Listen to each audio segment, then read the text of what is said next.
Just take one small action today. Just take another action, the same action maybe tomorrow. Just keep going out there over and over and over again.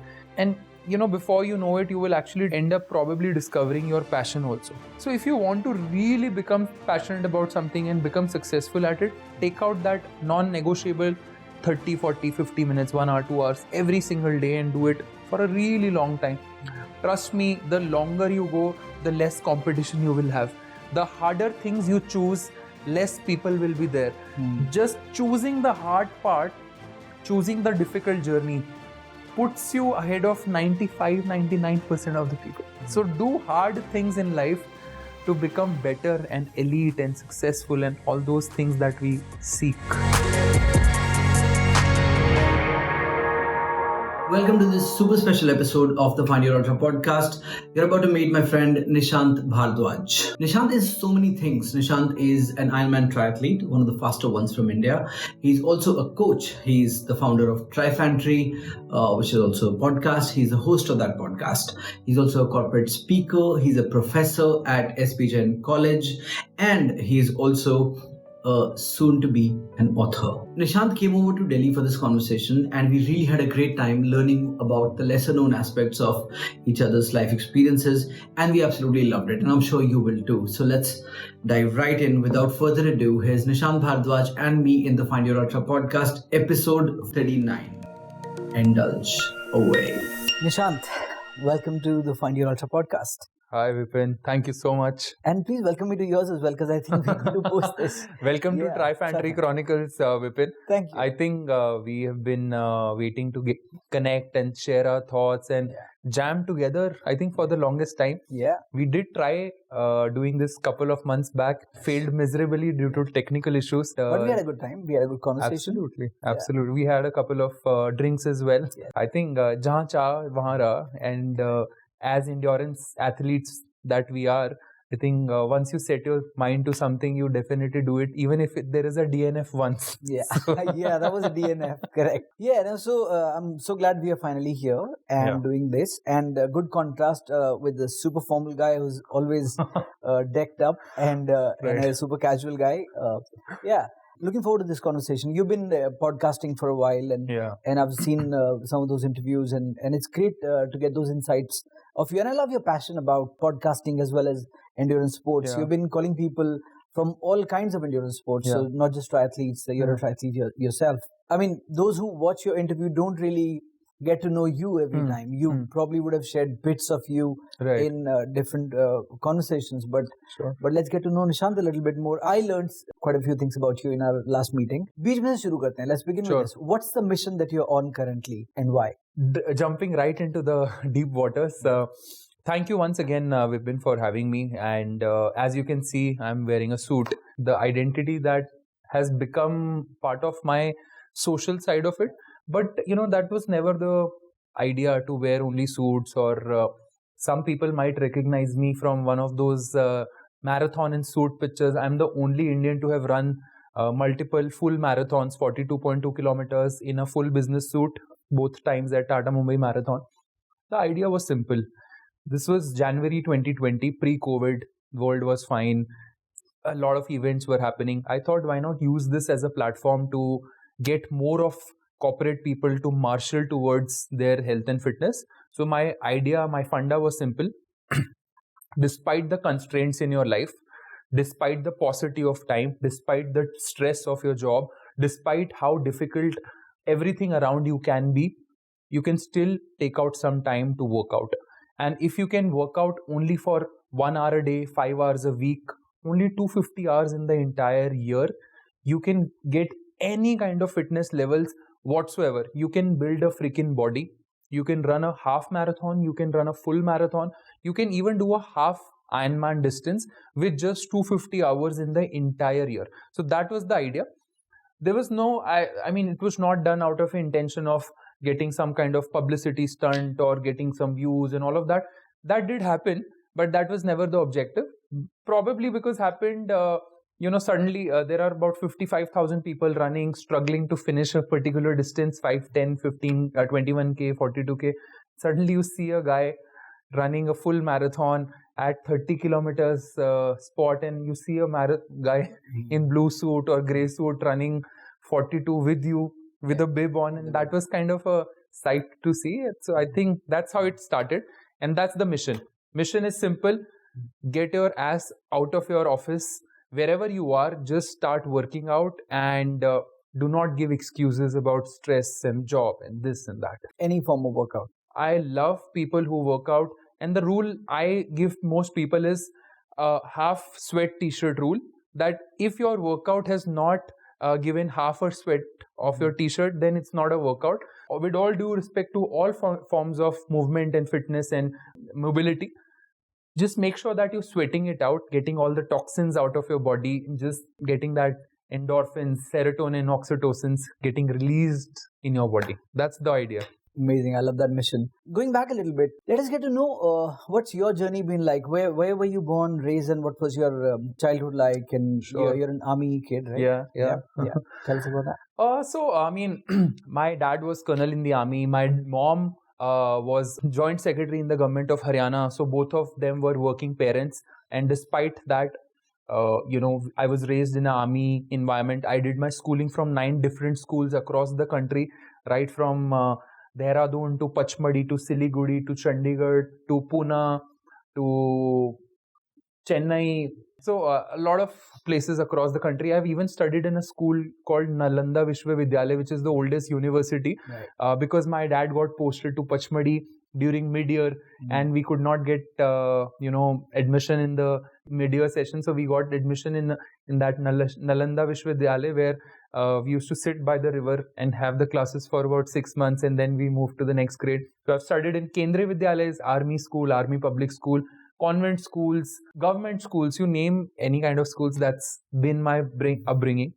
And that's, I think, was the starting point of my overall professional, personal self-discovery journey. Because, when you have so much, some people might call it uncertainty, that every year, 2 years, you're moving to different places. Yeah. And unlike now, where you have all the connectivity in the world, there was no internet, there were no phones. Yeah. You had landlines and stuff.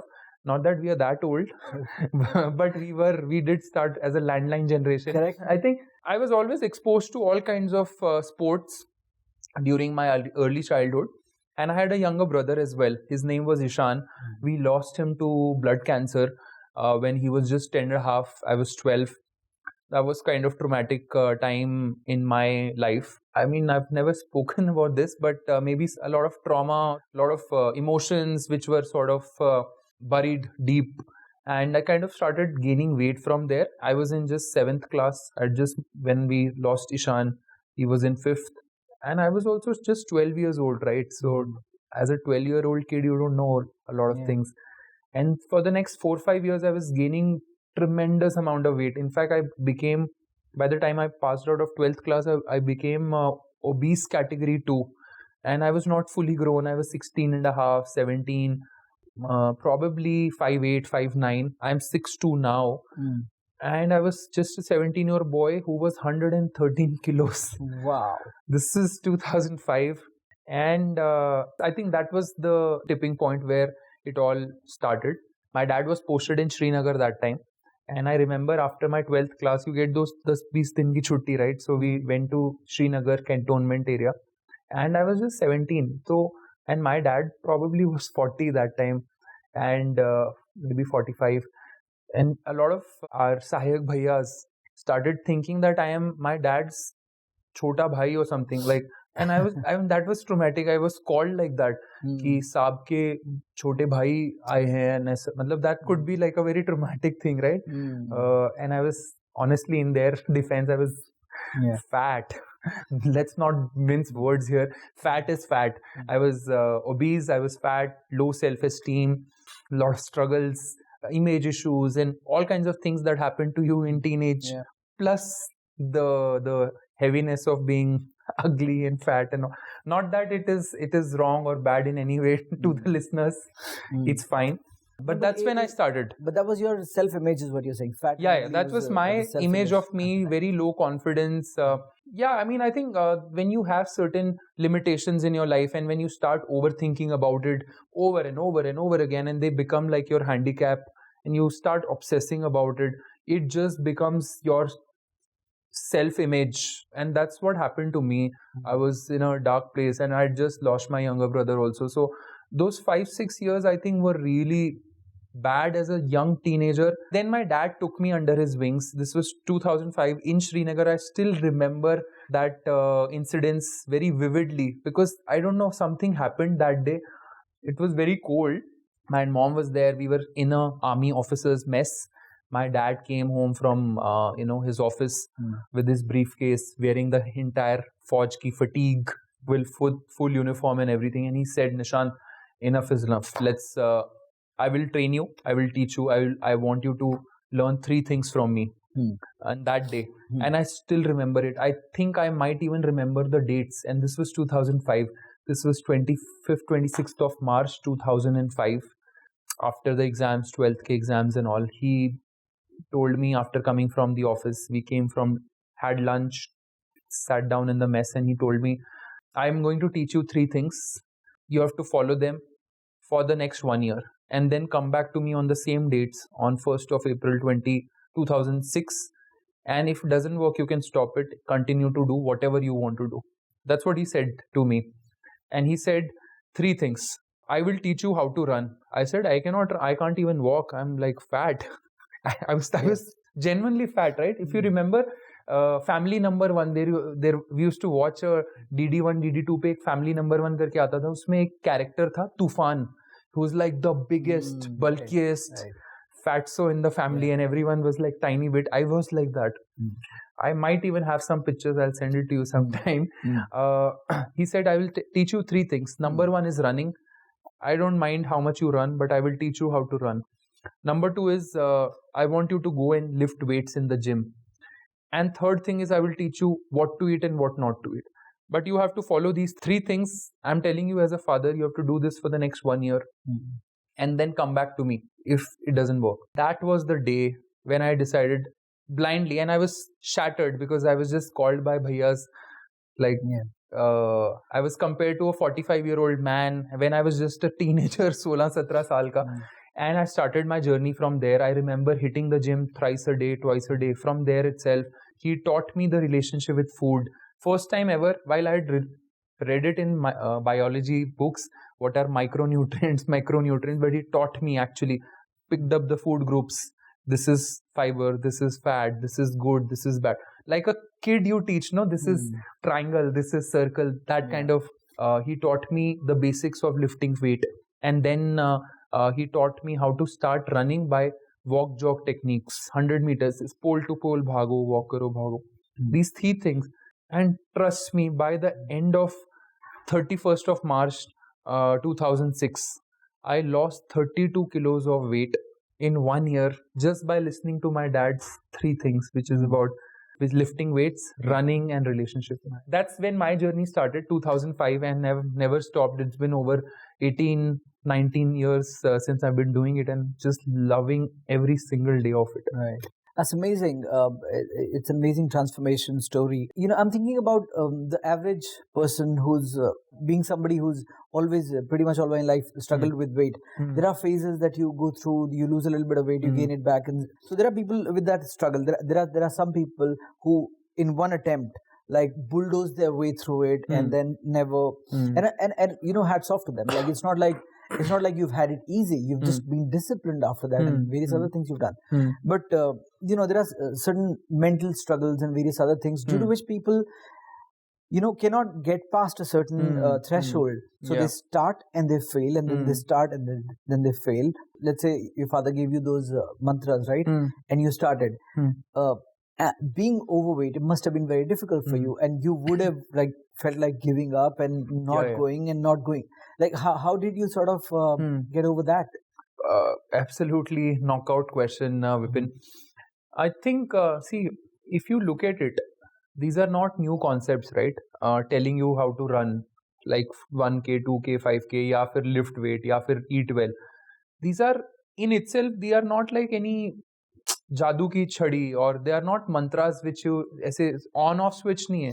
ये ऐसा मिल गया, you have a pudi and then next day you transformed. These are broad concepts, and we are still learning about them. People have been learning about it from last 10,000 years. And I'm sure most broadly, these principles will remain the same till the next phase of human evolution happens. So I think the concepts were there, and I started learning only by practicing it more and more.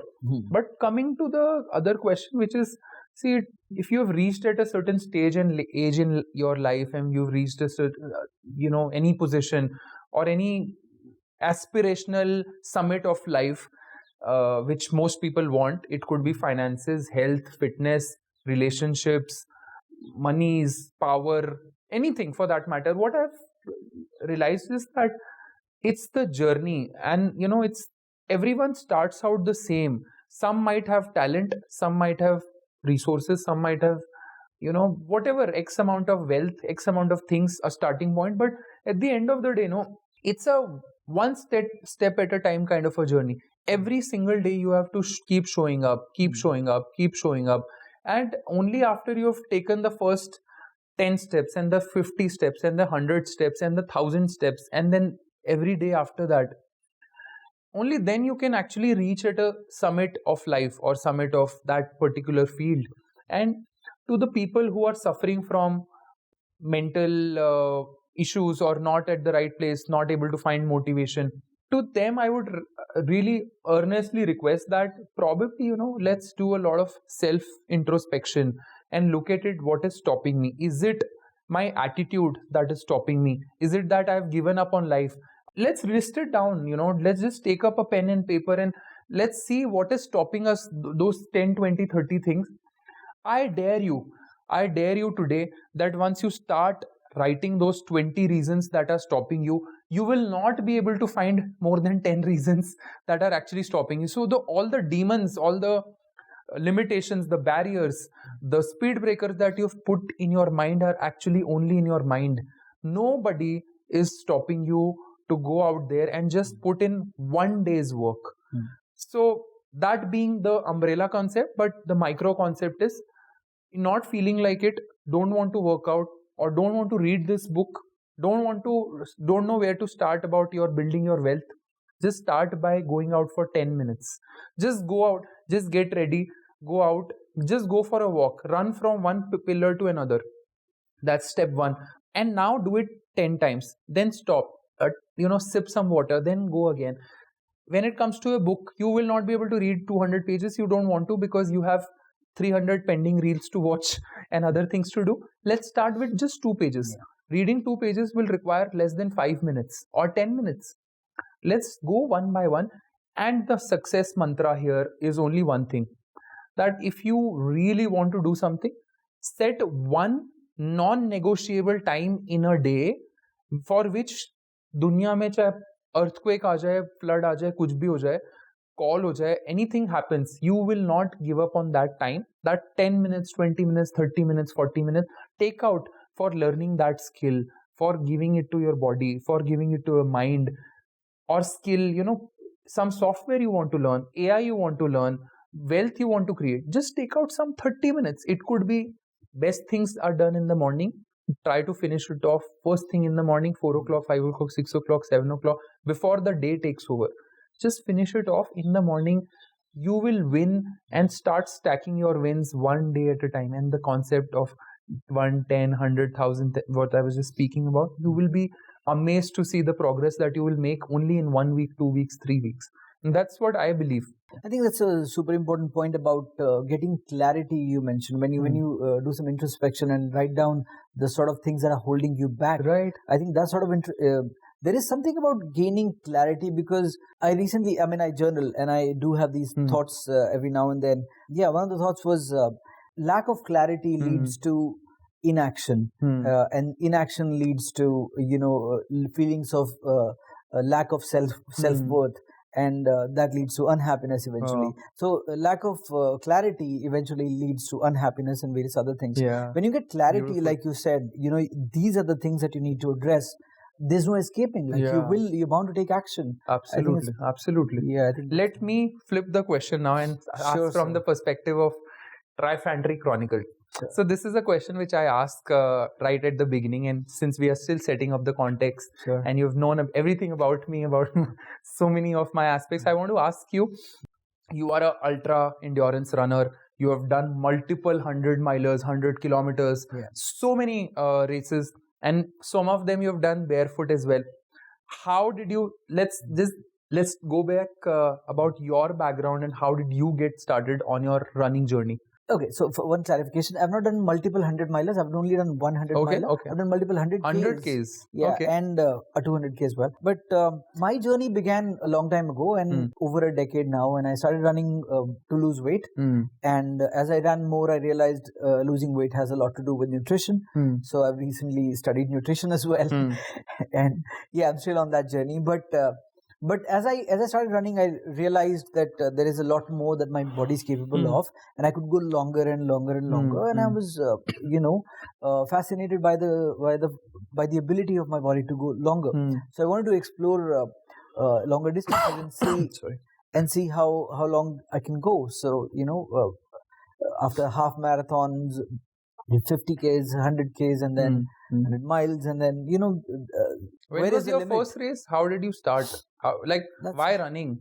When did you first run? My uncle, who's a volleyball coach for the national women's team, he told me that you have to to lose weight, you have to burn a lot of calories, and running burns maximum amount of calories. I think more than cycling, more than swimming. It burns a lot of calories. And he said some concept which is probably wrong. He said 20-25 minute के बाद fat burning चालू होती है. That's what I had heard. मैं कहा ठीक है तो 20-25 तो भागना ही है उससे ज़्यादा.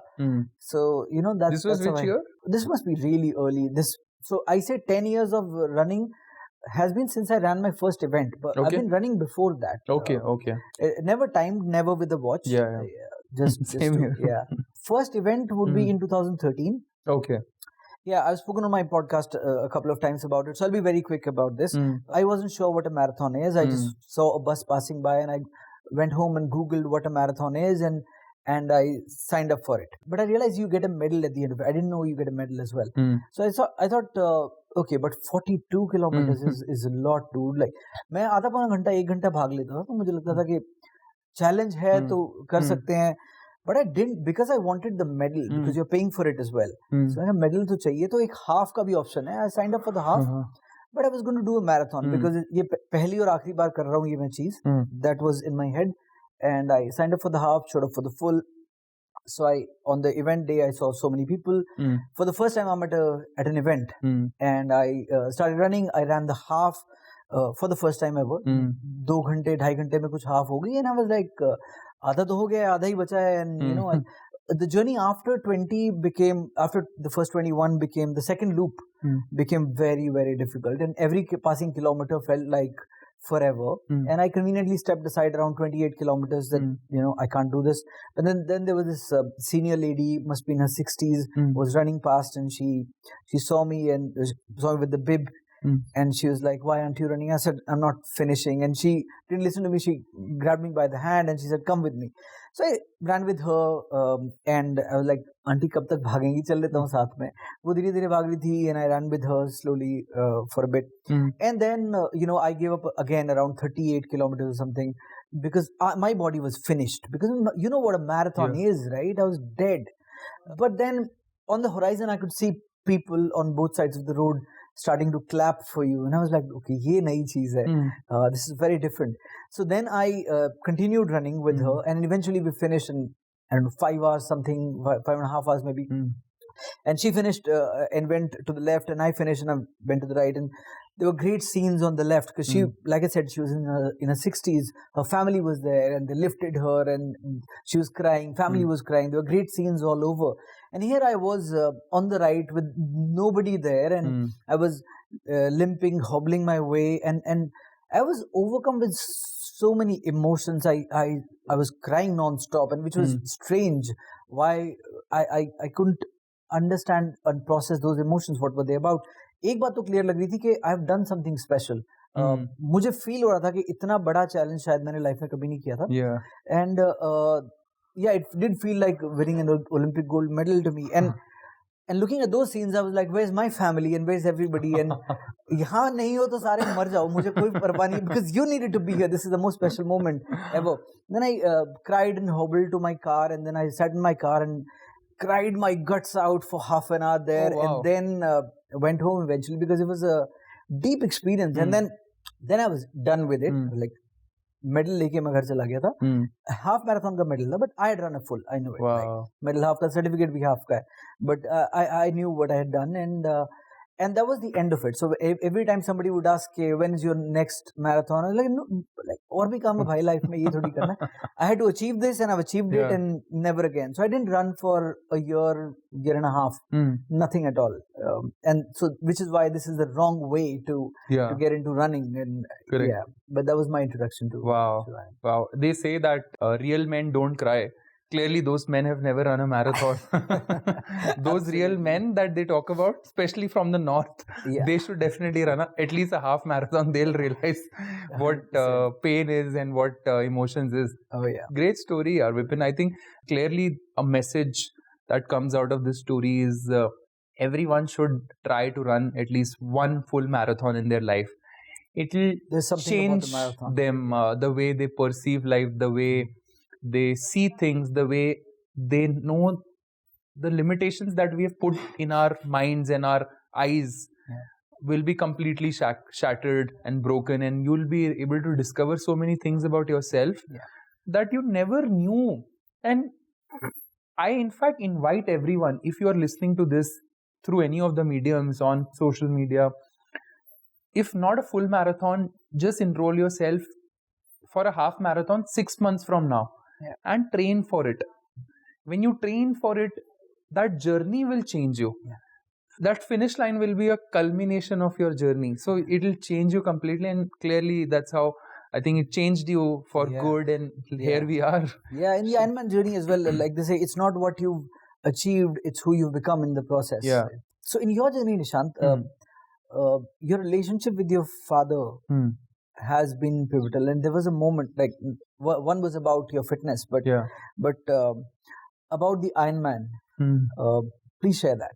So this was 2018, right after my marriage. Dad was detected with stage 4 lung cancer. This was July 2018. He was, by the way, a colonel in the army, got retired in 2012 at a very young age, I think 55, 56. Then he was principal and director of ITFT group of colleges. So ultra fit guy, always a 5 a.m. person, vegan, no non-alcoholic, non-smoker, non-drinker. He never touched a single drop of alcohol, smoke, or anything for that matter. He was a vegetarian from last, I think, since we lost Ishan, 1999. So, I mean, the kind of person you would put in the frame for being the best at everything. If you do this, probably you will be guaranteed for living a long life. But that was not the case. Probably life had some other plans, and suddenly, out of nowhere, he was detected as at stage 4 lung cancer at the age of 60, and doctors unfortunately gave him only 6 months to live because it was that kind, metastasis, spreading fast, and that's usually the case for adenocarcinoma, 6 to 12 months max, and his case was 6 months. But he, like, not a single day he cried, not a day when he was diagnosed, gave up, or even had a wrinkle on his forehead. He was that strong. And we kept fighting. He went through so many chemotherapies, so many for 6 months, and survived. Like, then doctors gave him another year. So during that time, this was January 2019, if I remember correctly, Ironman was announced in the country. First time, Ironman 70.3 Goa, inaugural year. And I thought, let me register for it. And as a symbolic gesture, maybe motivate him, that let me do an Ironman. And I think I registered for it in February 2019. And I had about 7 months to prepare for it. And I did not even have a cycle. I think I just bought a cycle, and I did not know how to swim. So I took it as a challenge and told him that, Dad, you have always encouraged me for doing all kinds of things. And he was the kind of person who always encouraged me to take part in every damn thing. When I was in school, in different schools, he used to make me participate in everything, all kinds of sports activities, declamation, debate, news, head boy, vice captain, everything, prefect. I used to do everything every year. So he was always encouraging. So I thought, let me encourage him and tell him that let me do this and you continue to fight this and I'm with you. So let's motivate each other. Wow. And this kind of, may not seem as a big thing for a lot, but for us, the two of us, it kind of was. And I also discovered that I love my parents even more. I always did. I respect my parents, love my parents, and I'm blessed. I feel blessed to have had my parents, and I still have my mom. And I feel that everyone should, love their parents and do whatever you can in your capacity. It could be a gesture, it could be a day-to-day mark of respect, or just being there. They don't want anything from you. Just be there for them, just smile with them. Just maybe even a 15 minutes conversation with your parents might just make their entire day, because for them you are still a baby. So imagine a baby coming up and saying that Papa, I'll do an Ironman for you, was a kind of a thing for him to hold on to, right? A hope. Yeah. So I started learning without zero swimming. I was supposed to swim 2 kilometers in the ocean, do 90 kilometers of bike, and then 21 kilometers of marathon, half marathon. Yeah. Running was fine. It was not a problem. Cycling was something brand new because I had never cycled after my maybe 9th, 10th class. So I had not cycled in last 20 years, 15 years maybe. So I bought a new cycle, brand new, entry level one, 30,000, 35,000 from Decathlon, between 520. And I started because I thought कि चलो cycling and swim तो कर लेंगे, अब swimming का कैसे करेंगे? And I was shit scared of water. I was always scared of water. I could not even go to the swimming pool and just relax, because I was never relaxed. My heart rate was very high. So I thought it's a challenge for me also. So I started watching YouTube videos. And for a month I watched, this was again March.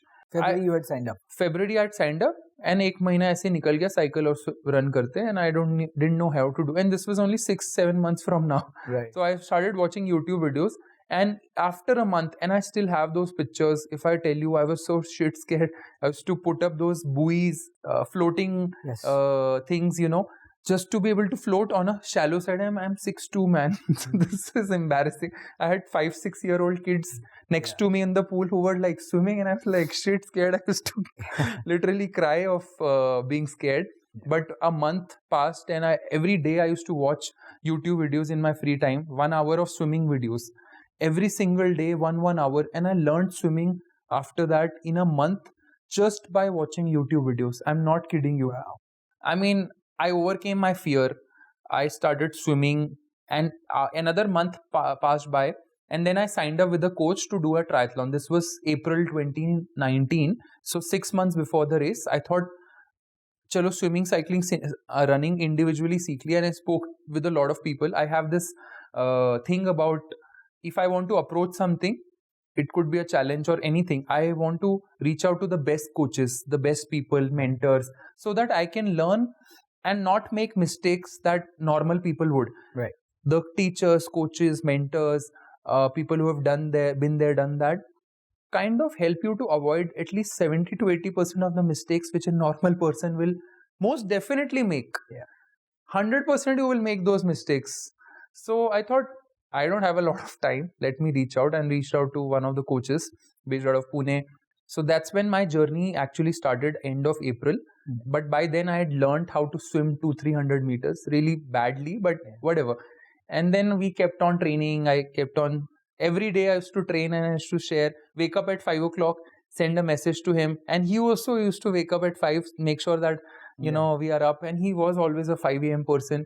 And the chemotherapies actually used to make him lose his sleep and all. So he was literally awake throughout the night, throughout the day. So he was always awake. So I would wake up, I will send him some good morning message. He would send me, he used to write such long messages. Good morning, I wish you have a beautiful training day. Make sure you hydrate well, do this, do that. Then he used to write message for my mom, for my wife. you guys have this, and long messages beautifully. I still have those and I cherish them, read them. And come race day, this was 22nd October 2019, I participated and I finished the swim. I came out. Before entering the water, I was crying because of being scared of water. But after coming out of the water also, I cried a lot because I never knew that I could swim. And I actually finished the swim in 52 minutes, which is not bad for a first timer. Yeah. Then cycled, and on the bike I fell badly, had back injury and shit. But I did not give up because I knew that I have to do it for him. I was in excruciating pain. Went to the meds, took whatever was available, spray, this, that. Then went and ran and finished the race in, I think, 6:53 or something. So my debut. And Goa is a challenging one. Yeah, and I cried and I told Pritika, my wife, to call dad, and we video called him, and he was so happy. And that's the story. So that's the story how I got into triathlons. And then dad kept on fighting.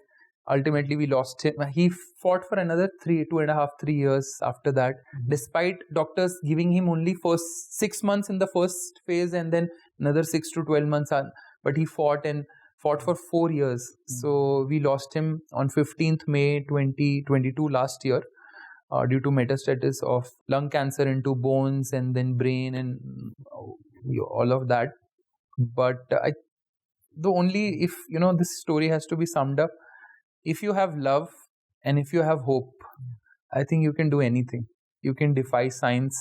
You can defy fears. You can overcome pain. You can overcome chemo, cancer, all of that. Yeah. So just have hope in your life and just have love.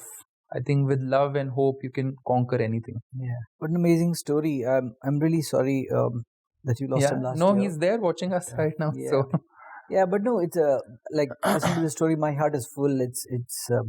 And what an amazing reminder for those of us who have parents. And in fact, I'm just thinking ahead of time, and my parents are leaving today on a holiday. Oh. And I want to get back in time if traffic allows me, and because it just reminds me, I haven't spoken to them in about a week. We live in the same building, same house, same building, not the same house, but different floor. But I haven't spoken to them in a while. I think, we might become Gen Zs, millennials, or fast-growing economy, or whatever we want, modern. Did I just say modern? Modern, or whatever, we might have new loved ones in our lives, but always remember where you came from, and you came from your parents, and you have a beautiful young daughter now. Oh, yeah. And I'm sure you cannot even think like a day or second, an hour without her. And I think we always remain our Why kids. are you reminding me all of the things that want to cry, man. Get home. No. With such precious things. Your parents, I think, please, guys, today, if you're watching this now, you may stop it and go home, but just go and pick up the phone and call your parents. Tell them you love them. Trust me, just pick up the phone. Just tell your mom that you love her. Tell your dad that you love her. Nothing else matters. They really need it more than you do. You probably have everything, but they really need it because you are the hope and you are the love that I was talking about. Yeah, dude. I don't know what to say. I'm just too full right now. Let me ask you a question. Yeah. Let's stay in the topic. Sure. Let's slightly bring it a notch down. So let me ask you a controversial question now about your shoes. You are quite peculiar about the attire that you run in, like I am.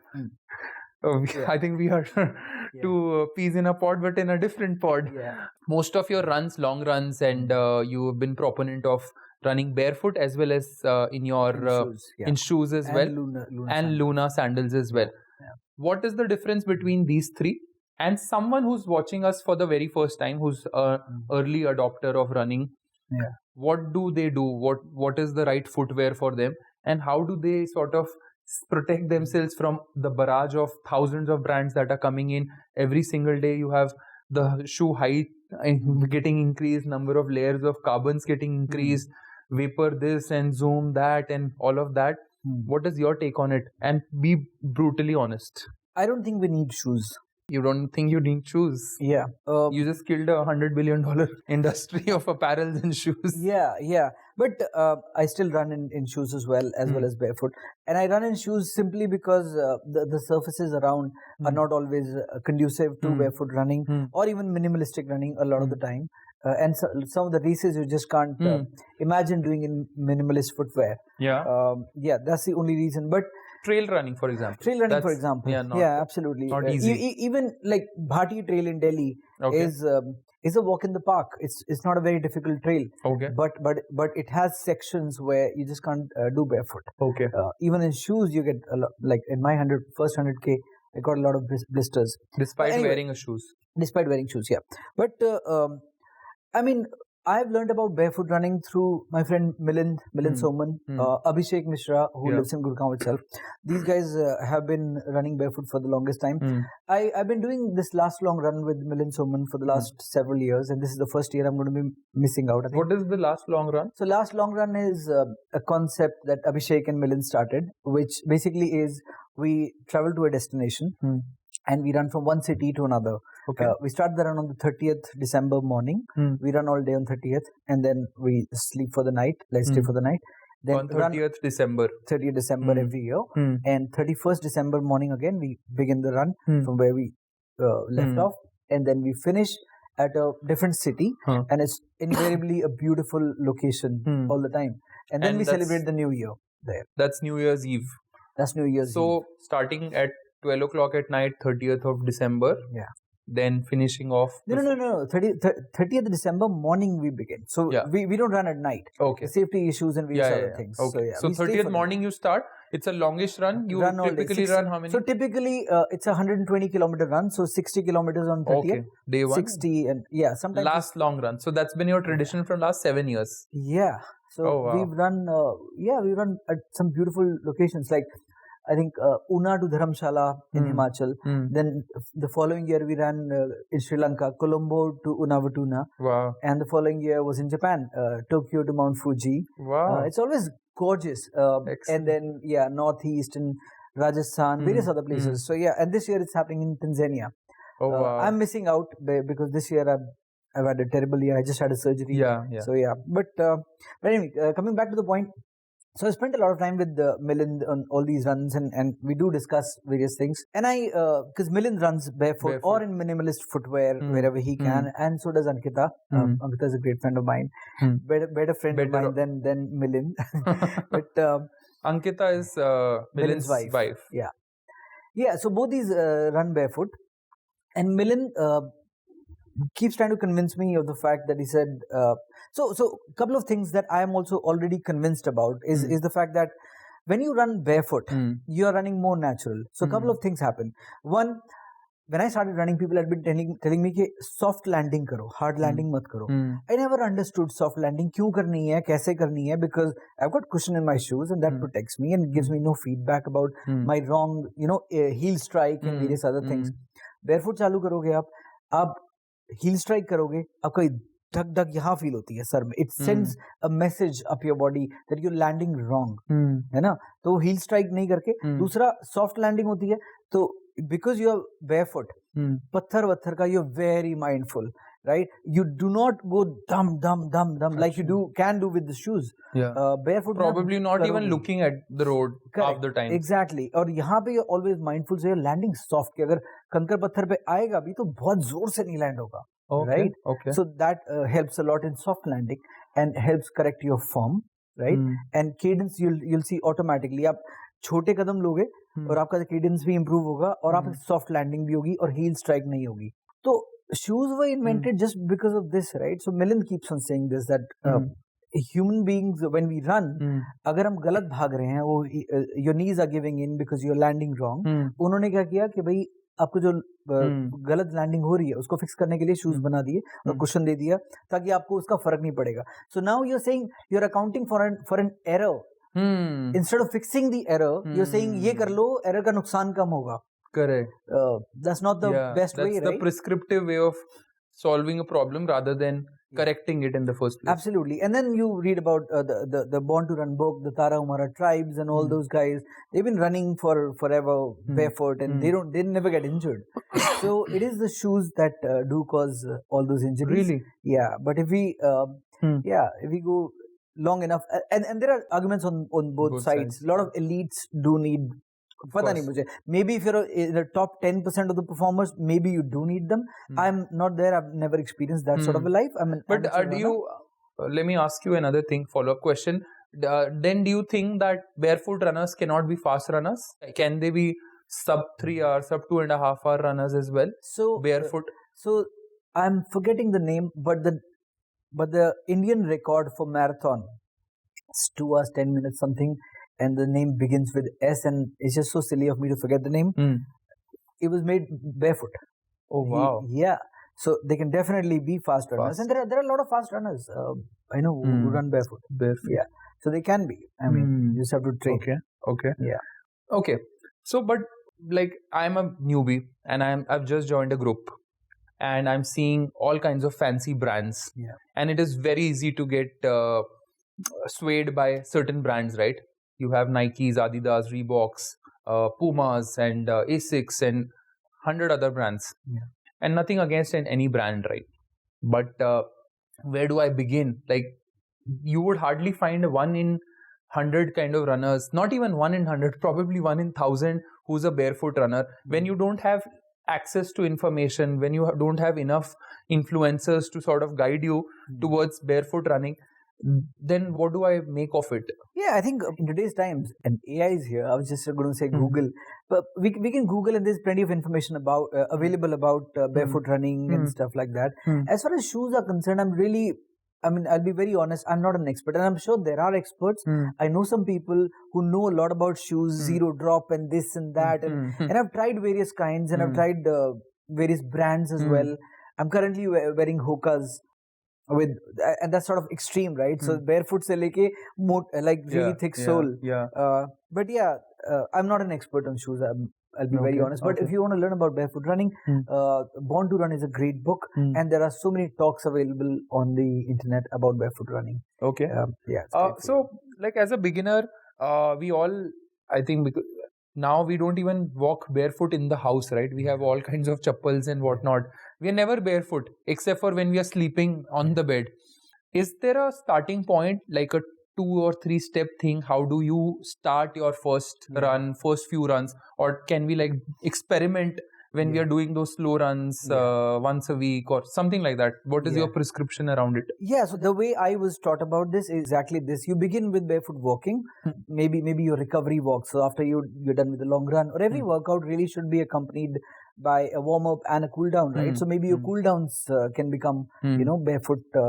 And you slowly, very slowly, you begin to pick up. And maybe, barefoot, having barefoot sandals or, these Lunas or what are those called? Vibram 5 fingers. Those having those can also be very beneficial because we don't always have the surfaces. But having said all of that, walking on the grass is one of the best feelings ever. Like I absolutely love it. And there's something about the contact with the ground. I'm barefoot all the time, like even at home. Really? Yeah. How do you have your spouse or your mom tell you wash your feet and all of that? Dant padti hai subah se sham tak, but that's how I like. I cannot wear footwear at home. Like I'm wearing it now here. But. Yeah, I think a lot to reflect for people once and for all around the debate was like, if you ask Vipin, then I think barefoot run or assisted barefoot Vibrams and Lunas might be the way to go. Yeah. So I have always wondered, ultra running is obviously elite. You spend probably 10, 15, 20 hours while you're doing your 100 Ks or 100 milers. And both of us know a lot of people who do 200 milers also, 250, 300 milers also. Yeah. God bless them. Oh, yeah. The training regimen would typically involve probably 4x, 5x distance as well, right? What is your regimen like? What goes through your training program? How do you plan for 6 months in advance when you're looking at such races? How does it look like month on month, week on week? Oh, like I said, this year has been terrible, so I don't feel much like a runner. Yeah. But yeah, when I've been training for 100K and 100-mile races, it is not very typical of, it does not resemble the training for a half marathon or a full marathon, because you have to put in a lot of hours. So you train in different ways. You train for time on feet, and every run has a different purpose. But one thing is broadly speaking, it's of course depends on where you're coming from, what your conditioning has been like, but if I were to do broad strokes sort of training template, then the rule about the race distance being the weekly mileage sort of has worked well for me. Okay, so race distance being the weekly mileage. So if you're doing 100K, try to hit 100 kilometers a week, but not from the first couple of months itself. Yeah, of course, you have to build it up. You do, a build up for sure. Like I said, depends on where you're coming from. A lot of the ultra runners, and I had also been like that. Our mileage does not dip much, so we are we have a maintenance mileage of 300 to 350 to 400 kilometers. Oh wow! So yeah, you're around that mark anyway. We just need to up it a little bit when a race is coming up. Sorry, just to add to that, we have to train in weird ways, because if you're, let's say, training for a 100-miler, you will definitely be spending some time at night for sure. And we do night runs. So I was going to interview somebody, Meenal Kotak. She's one of the leading ladies of Indian ultra running. Okay. She just went to the US and won a 3-day race. She won a race in the US, an Indian lady. Can you believe that? Yeah. She's been around, but she's off social media, and that's why a lot of people don't know about her. Yeah. You should definitely have her on your podcast. Sure. Well. So when Meenal, shout out to you. Yeah, shout out to Meenal. And so when Meenal was training for Indian teams, she was chosen to represent India in ultra running. Sure.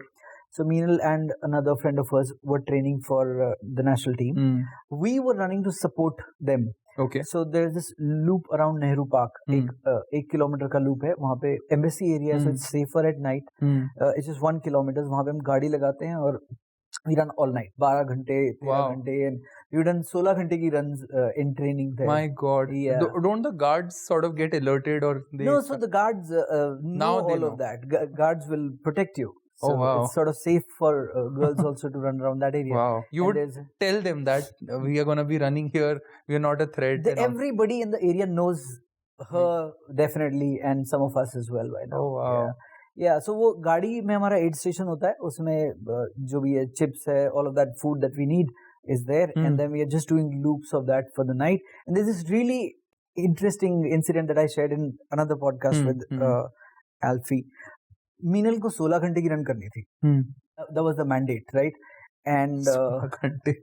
Yeah. So we were running with her, and like we didn't have a purpose. It was Meenal's training, right? So we were only supporting. So Meenal had done about 12 hours or something. 12 कुछ घंटे हो गए थे और सूरज निकलने वाला था. And she was tired, and she was cramping and stuff like that. So she wanted to give up, like end the training run.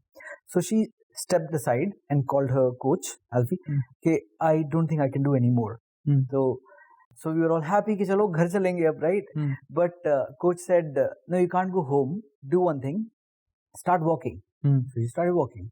And then after 1 or 2 loops, she's like, I'm cramping so badly, I can't even walk. So he said, okay, cool. So don't go home. There's a tree right there. Sit under the tree. Training run, I think 11 बजे खत्म होगी. तो 11 बजे तक you sit under the tree. Don't go home. So we're like, wow.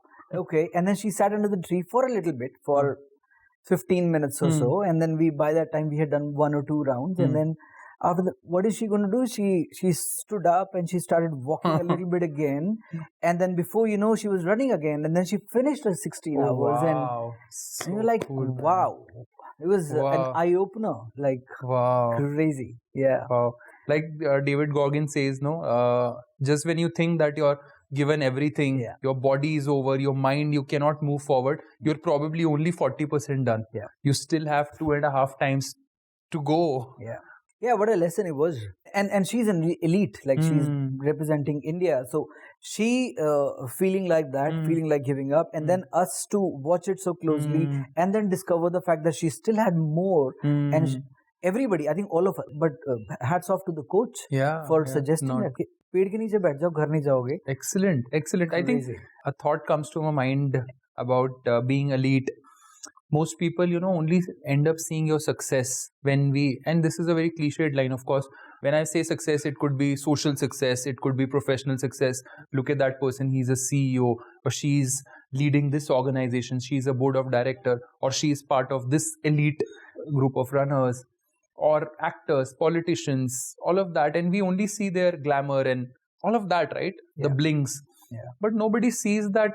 And that was the person that probably gave 1,000 times more of what they are doing right now. They have done it 1,000 times or maybe 10,000 times over and over and over again. When you and I and other people who are just commenting and looking at it from the sidelines were just looking and clicking like and watching reels and doing all those kind of things. These people are out there every single day putting in the work, and we only see it after 10 years or 15 years. I mean, hats off to Meenal and countless other high performers who are doing that over and over again. एक शेर याद आ रहा है मुझे, अगर इजाजत है. Please, Irshad. So जो बाहर से देख के लाइक्स और कमेंट्स हम जो करते हैं ना दूर से, इनफैक्ट दो चीजें याद आ रही हैं. You know Diana Nyad, the movie that's out there on Netflix right now. I'll watch it. Let's put it on the show notes. Diana Nyad is the lady who swam from Cuba to Florida. It's a great story. So it's a great TED talk, first of all. वो देखना पहले, उसके बाद movie देखना. It's brilliant. There's controversy around it. Some people say that she cheated and stuff, but just watch it. It's just very amazing to watch. वो भी एक Roosevelt का कोट बोलती है, बहुत ही बढ़िया. So I'll actually let the audience as well as you discover Diana Nyad, watch the TED talk and the movie. Okay, तो मैं उसमें नहीं जाऊंगा, मैं शेर सुनाता हूँ दूसरा. मेहरू में हकीकत है साहिल के तमाशाई, हम डूब के समझे हैं दरियाओं की गहराई.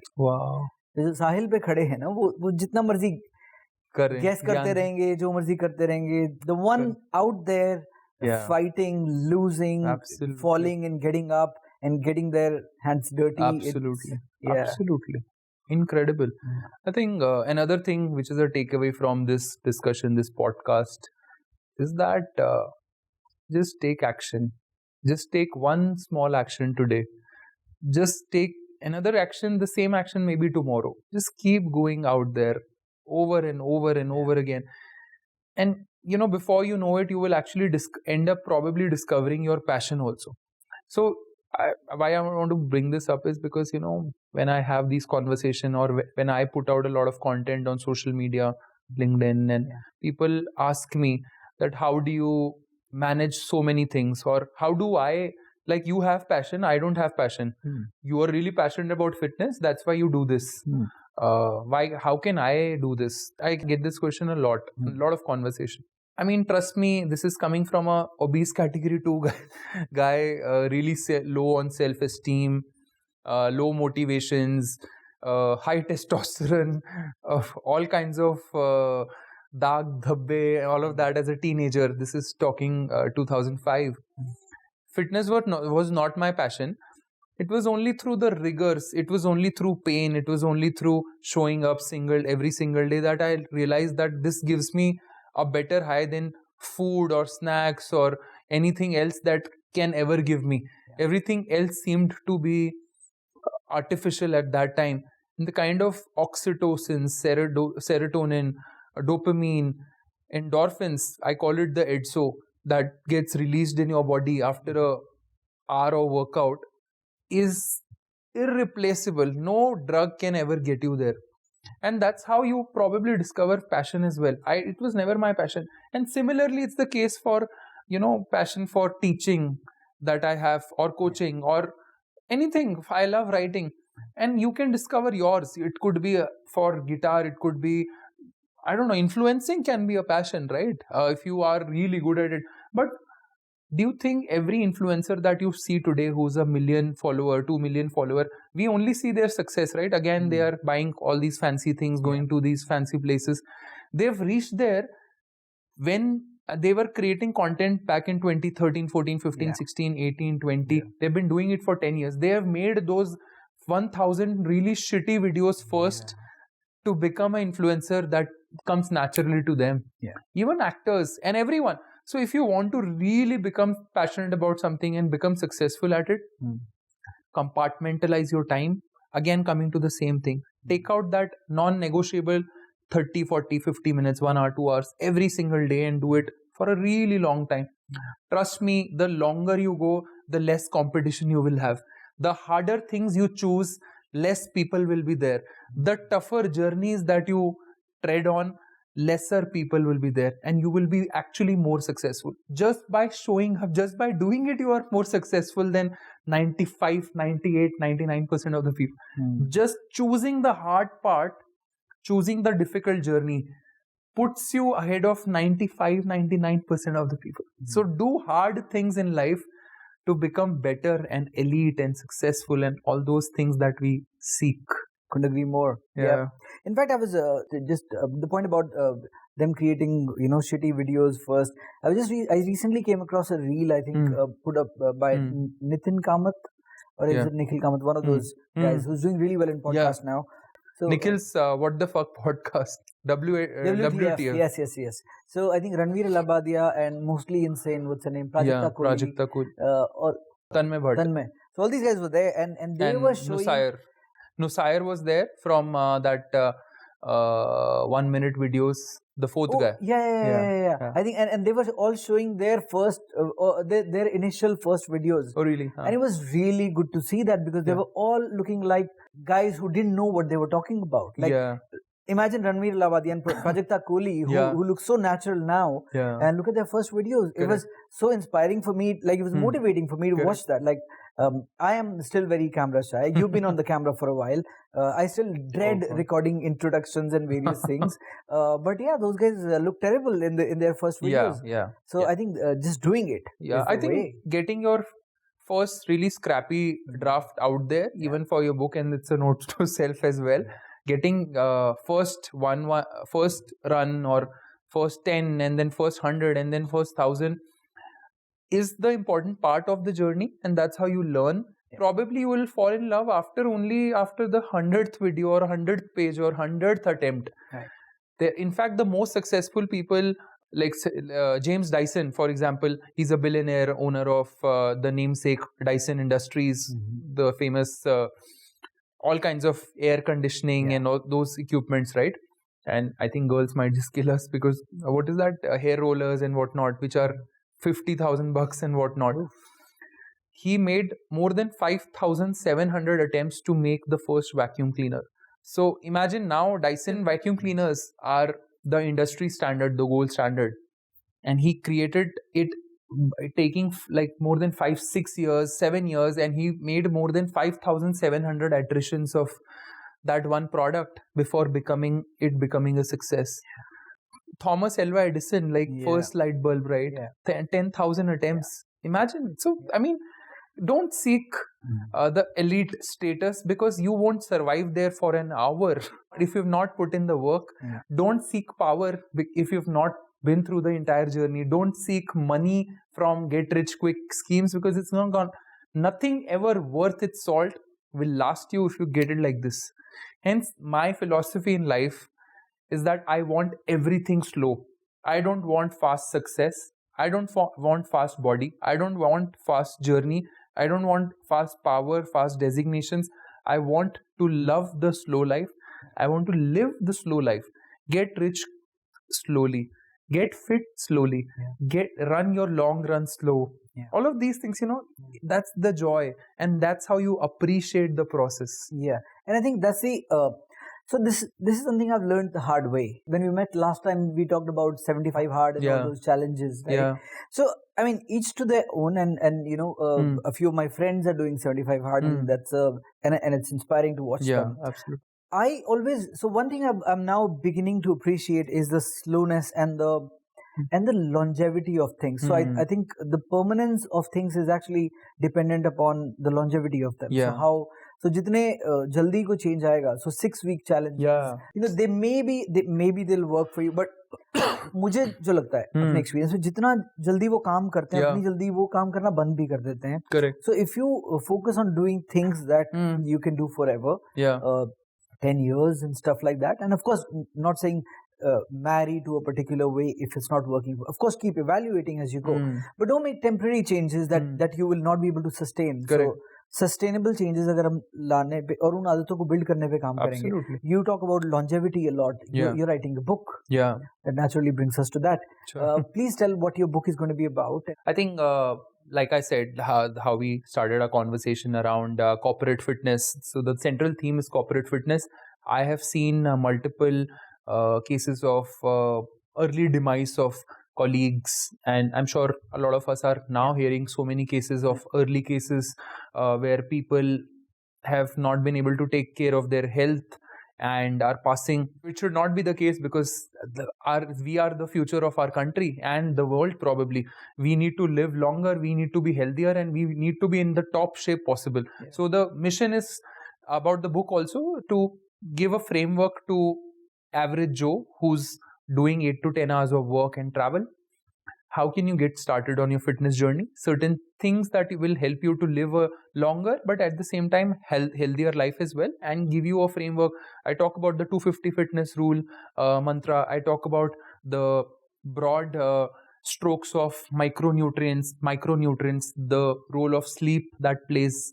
I have also interviewed so many experts from around the world on longevity, ultra fitness, endurance.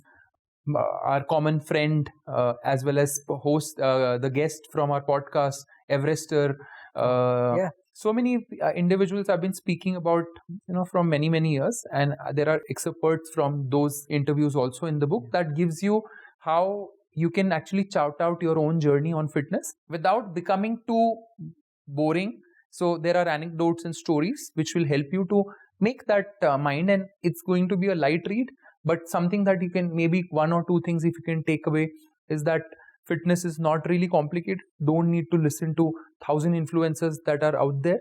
Everyone's journey is different, and hence there is a very fundamental, foundational concept of actually listening to the sensors of your own body. These are internal and external sensors, which is just getting a annual blood work and blood checkups done. Using some of the technology which is already available, which is measuring your heart rate variability score, sleep scores, some of things which are already there. You don't need to invest extra anything on that. And once you start listening to your body, once you start developing a relationship with the physiological, psychological, and intrinsic self for your body, you will become quite aware. Probably help you discover your passion about your own body also. So it's just that simple. It's around corporate fitness, the 250 fitness rule, and just renewing. I want the love of fitness as well as the love of your job to get reignited, because I strongly feel, and I put content also around it, that it's not your job which is making you sick. It's not your spouse that is making you sick. It's not your company. It's not your country. It's not your economic ability, or not your surroundings. Probably environment a little bit here and there, but that's our culmination. But none of that is responsible for your declining of your health. It's your own sole responsibility. So अगर आपको लगता है कि तुम्हारी company की वजह से तुम मर रहे हो, या तुम्हारी वाइफ या तुम्हारे हस्बैंड तुम्हारे को अनहेल्दी बना रहे हैं, then you're absolutely wrong. You have all kinds of wrong concepts around it. So wake up. All is not lost. We have to take India and the world in the 21st, 22nd, 23rd century. So make yourself 50 to 70 year long goals. That's the book all about. Wow. And when does the book come out? Oh God, that's a good question. I don't make New Year's resolution, but I do make 4 to 5 things, goals for the year. And this is the goal number 1, that I have to bring it out by latest by February or March. So hopefully by March it should be out. Let's see. So once I'll obviously need your help and everyone who's listening to us to maybe subscribe. If you've liked any part of this conversation, that book will be a good handbook for you, guide for you to absolutely. I'll be buying a copy and get it signed. Oh wow, thank you. And we'll have another conversation once the book is out. Thanks. Yeah, please. Yeah. Absolutely. So this is going to be out in the new year. A lot of people set resolutions and bulk of them fail, right? what would be your advice on how should people go about avoiding the pitfalls and setting goals and achieving their goals, crushing their goals in 2024? Excellent question, Vipin. I think the number one thing everyone makes a New Year resolution is the fitness goal, that they want to lose X amount of kilos, usually 10, 15 kilos is what they, or I will start going to the gym. Hence you see a flip in gym subscriptions. My only easy to understand and funda that can help you is probably set yourself a slightly tough and long goal for 2024. So let's say if weight loss is your goal, then probably set yourself that I want to lose 20 kilos, but at the same time I want to gain 7 kgs of muscle. Or if you have been a 10k runner, or you just say that I want to run a 5k, then set yourself a half marathon goal that you want to achieve in June or July rather than the end of this year. Right. Set yourself a really, really, really tough goal that makes you shit your pants. Set that goal, reach out to a qualified coach or a gym or whoever who has a degree or some kind of certification, who has been through the journey. Reach out to those people and just follow the 250 fitness rule, where I keep saying this. It's very easy. You just need to work out for 1 hour a day for 5 hours a week. So 5 hours a week for 50 weeks, that's 250 hours in the entire 365, 366 days. Right. To 2024 we'll have 366 days. So you just need to have 250 hours. Track it, just generate it like Vipin does. You will start seeing results. So 250 fitness, really big hairy audacious goal, and reaching out to coaches, mentors, teachers who can help you in the journey. Just these 3 things, trust me, you will be the fittest version of your entire life. 2025-4 is your year. Let's get started. I flip the question and ask this the same question to you. What are some of your pieces of advice to set 2024 fitness goals and achieve them? Right. So I honestly, like, you're a coach, and I don't feel qualified to give advice, but I'll share with you what my idea is for 2024. It's actually quite the opposite of what you just said, which is, so mine's going to be to tone down my goals and start super humble, because I mean, also depends on where you are in your journey. So I'm feeling. So I was doing a running streak of 500 odd days until June. So the streak broke in the month of June. I ran 5 kilometers every day and 21 kilometers on the weekend. And the streak broke in June. Since then, I haven't run at all. Right? Okay. I had some back issue, which I got diagnosed as some hip issue. It's not a back issue. But then it's nothing major. It'll be fixed. And then I had a surgery. So I've had the most sedentary, 6 months of my life ever, I think. And it feels crazy to be on this side of it, because for the last many years, over a decade, my probably daily step count would be 15,000 or 13,000 steps or something like that. So I help some people with nutrition because I'm a certified nutrition coach. And when I'm understanding about their lifestyle and I see their step count, 2,500 steps in a day or 3,000 steps, I was perplexed earlier. Ki ye kaise hota hai? How, like, do you not even go to the washroom? Like, how do you manage this? But having been so sedentary myself, it gives me a really good peek into a completely, unfit and different life. It's insane. And I never wish this on anybody. So yeah, I've been on the fitter side and I've been on the unfit side now, and I have a very good perspective. And I'm sort of feeling now that I'm starting afresh, and I want to weed out all the inaccuracies, like all the inconsistencies and the mistakes I was making in my training earlier, like lack of mobility and various other things in strength training. So now I want to do things by the book, even if it takes longer. So I have goals which are ambitious, but I want to do them the right way now. And more than anything, I'm going to focus on the process, that I have to get this workout in, and just stick in the box that I'm consistently doing stuff rather than pushing myself on. And it may be not the right approach for everybody, but I'm tempted to sort of remove time frames and just focus on getting this right, no matter how long it takes. Like, I have to get this right. Excellent. Even I don't know what shape that's going to take, but Yeah. let's see as we go on Wow. into the new year. Excellent. I think I'm sure audience would have, if someone has stayed this long, thank you so much for seeing a jam between Yeah. the two podcasts. It's been a complete, I've just loved the session. Yeah. So many me too. different diverse conversations and ideologies. Yeah. And what better way to conclude it than have completely opposing views. Absolutely. Thank you so much from Trifantry Chronicles. Thank you from the Find Your Out team. And Thank you so much, everyone. If you've tuned in till now, continue to train, endure, conquer in your life. Yeah. And I think we're just getting started. We will have another conversations Absolutely. soon. Yeah. Thank you. Thank you. Thank you.